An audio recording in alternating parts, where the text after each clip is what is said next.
አልኬሚስት ደራሲ ፓውሎ ኮኤልሆ ትርጉም አድማሳዊ ትግራይ ተራኺት አድሓነት ገብረ እግዚአብሔር ዘ አልኬሚስት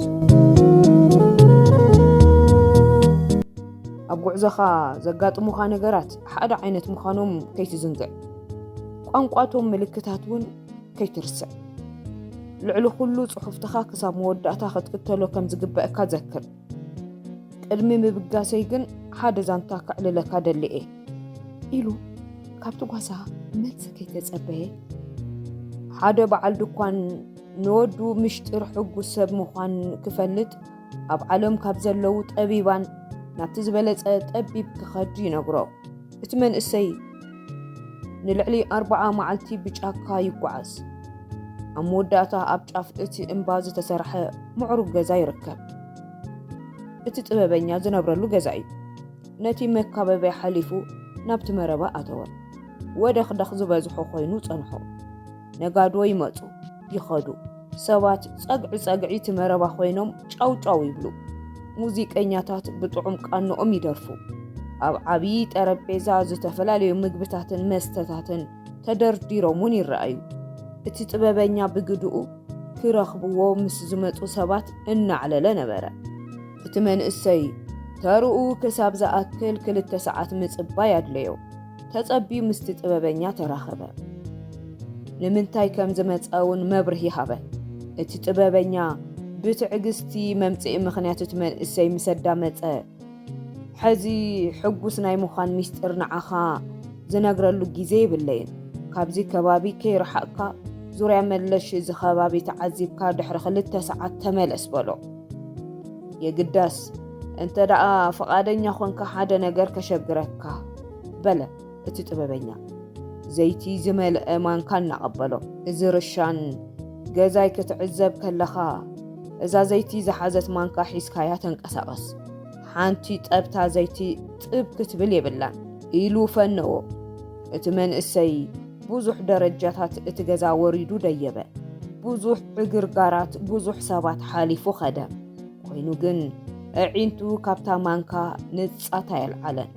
ኣብ መወዳእታ ድሕሪ 2 ሰዓት ናብቲ ጥበበኛ ተመለሰ እሺ ከመይከ ምሕታት ጀመረት ጥበበኛ ኣብ ውሽጢ እቲ ኣዳራሽ ቤት ምግቢ ዝተነጸፈ ምንጻፍ ርኢኻዮ ዶ ኣትክልተኛታት ኣብ ውሽጢ 10 ዓመት ዝወድእዎ ማእኸል ኣትክልትን ፍረታትን ከመይ ረኺብካዮ ኣብቲ ቤተ ንባብ ዝነብሩ ገዘፍቲ መጽሓፍቲ ኣስተውዒልካዮም ዶ ሕቶ ኣብ ልዕሊ ሕቶ ደራረበሉ እቲ መንእሰይ ርእሱ ድፍእ ኣቢሉ ብሕፍረት ኩሎም እቶም ዝበሎም ከም ዘይረኣዮም ተናዘዘ ከምኡ ተኾይኑ ተመሊስካ ኺድሞ እታ ናተይ ዓለም እንታይ ትመስል ረኣያ በለ እቲ ጥበበኛ ገዛይ ኣብ ትህውጸሉ ማዕረኽ እንዳይ ጥበበኛ ምዃነይ ክትርዳእ ኢኻ ኢሉ ደጊሙ ፋነዎ እቲ መንእሰይ ሩፍታ ተሰምዖ እሞ እቲ ዘይቲ ዝሓዘ ማንካ ሒዙ ትእዛዝ ክፍጽም ደጊሙ ከደ ኣብ መናድቕን ናሕስን እቲ ገዛን ዝነብሩ ውፅኢታት እቲ ጥበበኛ ክንእድ ጀመረ እቲ ናይ ኣትክልቲ ቦታ ተዓዚቡ ኣብ ህልም ዝበለ በረኻ ገነት ከም ዝተረኸበ ተሰምዖ ንዓይኒ ስሕበት ዕምበባታት ምግብታት ልቢ ዘፍስዛን ቀልቢ ዝስሕባን ጎራዙ ከም ዘለዋ ኣረጋገጸ ዜማ ኣዕዋፍ ኣብ እዝኑ በጽሐ መዓዛታት እቲ ኣትክልቲ ቀለባ ፍንጩኡ ኾኖ እዚ ኩሉ ምስተዓዘበ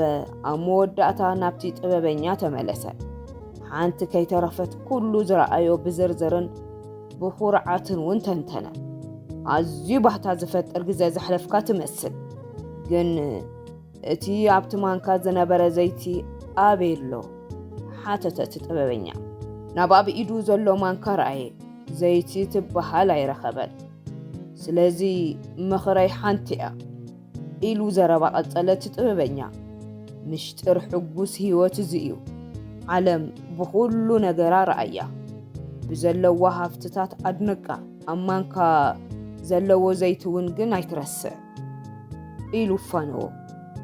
ኢሉ እቲ ሽማግለ ሰብኣይ ዛንቱኡ ወደአን እቲ ጓሳ ክሳብ ሕዚ ሓንቲ ቃል ኣይተንፈሰን እትሽማግለን ንጉስን ዘዘንተወሉ ዛንታ ብዘየማት ተረዲእዎ እዩ መገሻ ፈታዊ ክኸውን ይኽእል እዩ ነገር ግን ኣባጊዑ ፈጺሙ ክርስዕ ኣይግባእን ግን ድማ ሸይጥዎን እዩ እትሽማግለ ነቲ ጓሳ ጠመቶሞ ክልቲአን እዳው ኣጣሚሩ ኣብ ርእሲ ትጓሳ ኣዘረን ዘደናግር ምንቅስቃስ ኣካየደ ድሕሪኡ ኣባጊዑ ሒዙ ተዓዘረ ኣብ ታሪፋ ኣብ ዝርከብ ጫፍ እምባ ብምሁራውያን ዝተሃነፀ ዝኣረገ ድፋዕ ኣሎም ኣብ ዝባን እቲ ድፋዕ ዝደየበ ሰብ ንኣፍሪካ ኣማዕድዩ ክሪኣ ይኽእል እዩ መልክዓ ጻዲቕ ነቲ ንጉስ ሳሌም ኣብቲ ቦታ ኮይኑ ንፋስ ሌቫንተር ክነፍስ ኣብ ገጹ ተሰምዖ እተን ኣባጊዕ ኣብ ጎኒ ሓድሽ ወናኒአን ኮይነን ድንግርግር ዝበለ ስምዒት ወሪርወን ነበረ ለውጢ ጓሳ ዋላ እንተጋጠመን ዝብላዕን ዝስተን ግን ከም ቀደሙ እዩ ዝጎደለ ነገር የለን መልክዓ ጻዲቕ ኣብቲ ደንደስ እቲ ባሕሪ እንትሃድም ንእሽተይ መርከብ ተዓዘበ ንዓኣ እናጠመተ ኣብ ልዕሊ እቲ ጓሳ ዝፈጸሞ ተግባር ከምቲ ኣብርሃም ፀ ካብ 11 ኢድ ምሰኽፈሎ ደጊሙ ካልኣይ ዘይረኸቦ ኣይረኸቦን ስርሑ ከምኡ ምግባር ስለ ዝኾነ መላእኽቲ ድማ ድሌት ክህልዎም ኣይግባእን እንተ ምንታይሲ ጽሑፍቶ ዝበሃል ይብሎምን ኮይኑ ግን እቲ ንጉስ ሳሌም ነቲ ሓላዊ ኣባጊዕ ጽቡቕ ክገጥሞ ጸለየሉ ብሓሳቡ እቲ ኽፉእ ነገር ሽመይ ገና ብጓሒቱ ክርስዖ ምዃኑ እዩ ደጋጊመ ክነግሮ ይግበአኒ ነይሩ እንተነኣሰ ኣብ እዋን ጉዕዝኡ ዝኣራረዮም ታሪኻት ከም ናይ ባዕሉ ኣምሲሉ ምዝንታው ተለማሚዱ እዩ ስለዚ ተዝነግሮ ነይረ ንሰባት ብዛዕባይ ክነግሮም እንከሎ መልክዓ ጻዲቕ ከም ዝኾነን ንጉስ ሳሌም ምዃኑ ማሓበሮም ነይሩ ኢሉ ሓሰበ ቀፂሉ ናብ ሰማይ አንቃዓረረ ንእሽተይ ስምዒት ቅሬታ ኣብ ውሽጢ ተሰምዖ ኦ ፈጣሪ ቦይ ከምቲ ዝበልካዮ ኩሉ ከንቱ እዩ ናይ ከንቱ ኮይኑ ግን ሓደ ሽማግለ ንጉስ ሓደ ግዜ ብባዕሉ ክኾርዕ እኮለዎ ኣፍሪካ ግን ፍጹም ጋሻ ኣባ ኢሉ ሓሰበ ጻዕቂ ሰባት ኣብ ዝነበሮም ጎደናታት ታንጀር ኣብ ዘለዉ ኣብያተ ሻሂ ኮፍ ኢሉ ነበረ ውሑዳት ሰባት ሽሻና ተቐባበሉ ክስሕቡ ተዓዘበ ጸኒሑ ደቂ ተባዕትዮ ኢድ ንኢድ ተተሓሒዞም ደቂ ኣንስትዮ ገጸን ተሸፊነን ኮፍ ከም ዝበሉ ኣስተውዓለ ናይ ዕራብ ቀሺ ከይኮነ ኣይተርፍን ኢሉ ዝገመቱ ቆቢዕ ዝገበረ ሰብ ናብ ጫፍ እቲ ታወር ደይቡ ክእዝን ረኣየ ድሕሪ ዝኹሉ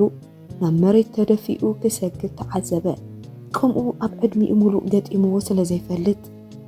ኣረ ተኣምር ስላሰ ክብል ምስ ባዕሉ ተዓዘበ ቆልዓ እናሃለወ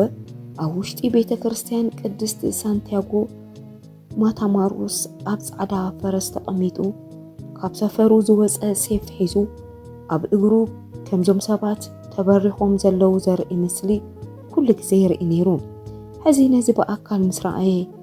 ኣብ ማእኸል ዕራብ ብሕታውነት ተሰምዖ እቶም እምነት ዘይብሎም ዝመሰሎ ኣህዛብ ብኽፉእ ዓይኖም ይጥምትዎ ነበሩ ካብዚ ብተወሳኺ እቲ ኾተቴ ንመገሻ ክለዓል ኣብ ዝጻደፈሉ እዋን መሐለውታ ዝኾነ ሓፂን ነገር ረሲዑ እዩ በዚ ረዓዲ ተሰምዖ እዚ ነቲ ታሪኻዊ ሃፍቲ ናይ ምርካብ ሕልሙ ዘናውሕ ተግባር መሰሎም ኣብ ልዕሊ እዚ ኣብዛ ዓረባዊት ዓዲ ቋንቋ ዓረብ ጥራሕ እዩ ዝዝረብ ንሱ ድማ እዝኑ ተዝቁረጽ ኣይሰምዕን ኣይዛረብን በዓል ዋና እቲ እንዳሻሂ ናብ ዘለዎ ቦታ ምስ መጸ እቲ ኾተቴ ኣብ ቅድሚኡ ካብ ዝነበረ ጠረጴዛ ዝርከብ መስተ ኣዘዘ ከይፈለጦ ዝኣዘዞ መሪር ሻሂ ኮይኑ ጸንሖ ድልየቱ ግን ወይኒ ነይሩ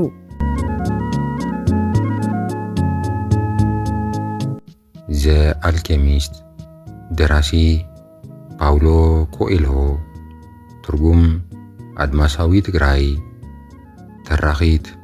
አድሐነት ገብረ እግዚአብሔር ዘ አልኬሚስት